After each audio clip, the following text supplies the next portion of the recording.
Assalamualaikum warahmatullahi wabarakatuh. Perkenalkan, nama saya Ari Kristawan. Saya dari Prodi Sistem Informasi. Saya akan menjelaskan tentang komunikasi bisnis. Pengertian komunikasi bisnis. Komunikasi bisnis merupakan salah satu hal yang penting dalam menjalankan suatu bisnis atau perusahaan. Komunikasi ini bisa diartikan sebagai suatu komunikasi yang dilakukan secara verbal maupun non-verbal, di mana dalam komunikasi ini berisi pendapat, ide, gagasan, maupun informasi. Komunikasi ini dapat dilakukan secara personal maupun impersonal. Unsur dalam komunikasi.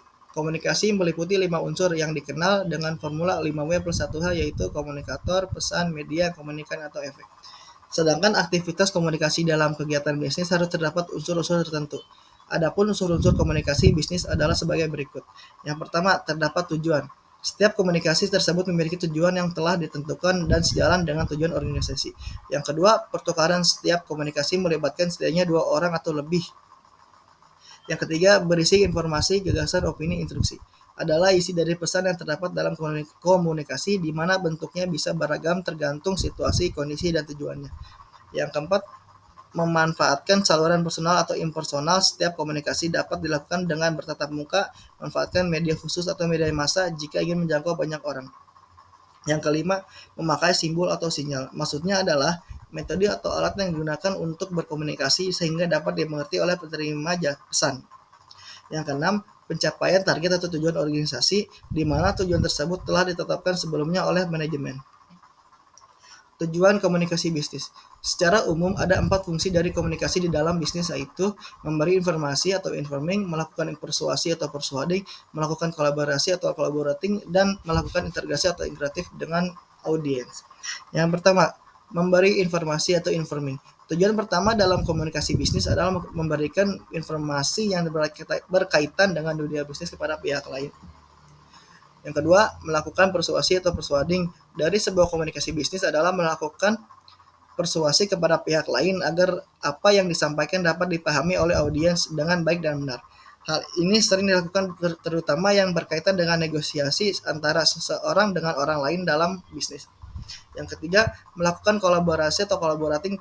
Dalam komunikasi bisnis adalah melakukan kolaborasi atau kerjasama bisnis antara seseorang dengan orang lain. Melalui jalin komunikasi bisnis, seseorang dapat dengan mudah melakukan kerjasama bisnis baik antara perusahaan domestik atau maupun dengan perusahaan asing.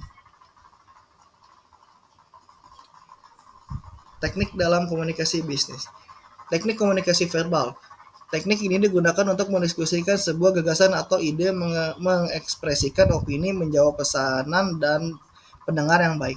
Komunikasi verbal yang efektif yaitu tentang pesan yang disampaikan dapat diterima dan berani untuk mendapat sanggahan atau tanggapan terhadap pesan yang telah disampaikan. Yang kedua, teknik komunikasi nonverbal. Menurut data laporan psikologi komunikasi bahwa lebih dari 90% pesan disampaikan melalui komunikasi nonverbal, yaitu 55% bahasa tubuh, 38% nada bicara, dan 7% adalah kata yang disampaikan. Data ini menunjukkan bahwa bahasa tubuh adalah hal penting ketika berinteraksi dengan rekan bisnis. Yang ketiga, komunikasi tertulis. Email adalah salah satu contoh komunikasi tertulis paling mudah ditemui dalam komunikasi tertulis. Kebanyakan perusahaan menggunakan email atau media pesan elektronik lainnya untuk berkomunikasi dengan timnya. Jenis komunikasi bisnis. Komunikasi internal. Komunikasi internal ini merupakan salah satu komunikasi bisnis yang bersifat internal. Dalam hal ini dimaksudkan bahwa komunikasi ini terjadi di dalam sebuah organisasi atau perusahaan. Jadi yang terlibat dari komunikasi ini hanyalah anggota dari organisasi atau perusahaan tersebut. Yang kedua, komunikasi internal. Komunikasi internal ini merupakan salah satu komunikasi bisnis yang bersifat internal. Dalam hal ini dimaksudkan bahwa komunikasi ini terjadi dalam sebuah organisasi atau perusahaan.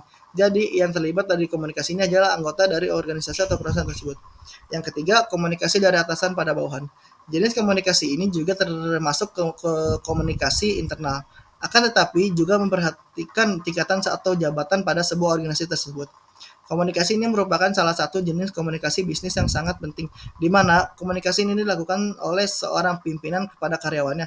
Bentuk komunikasi ini biasanya dilakukan secara umum. Yang keempat, komunikasi dari bawahan ke atasan. Jenis komunikasi bisnis ini bisa dianggap tidak sepenting komunikasi atasan pada bawahan. Bisa diartikan komunikasi ini merupakan kebalikan dari komunikasi dari atas ke bawah. Dalam komunikasi ini contohnya memberikan laporan rutin dari karyawan kepada atasan atau pimpinannya.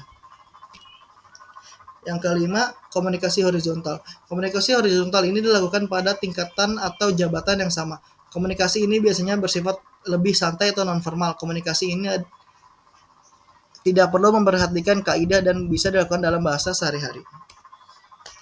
Kesimpulannya, setiap bisnis harus memiliki strategi komunikasi bisnis yang efektif dan baik yang diterapkan untuk setiap anggota karyawan Anda.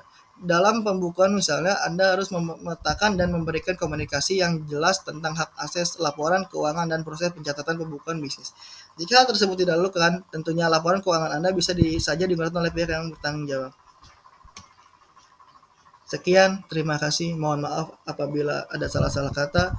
Wassalamualaikum warahmatullahi wabarakatuh.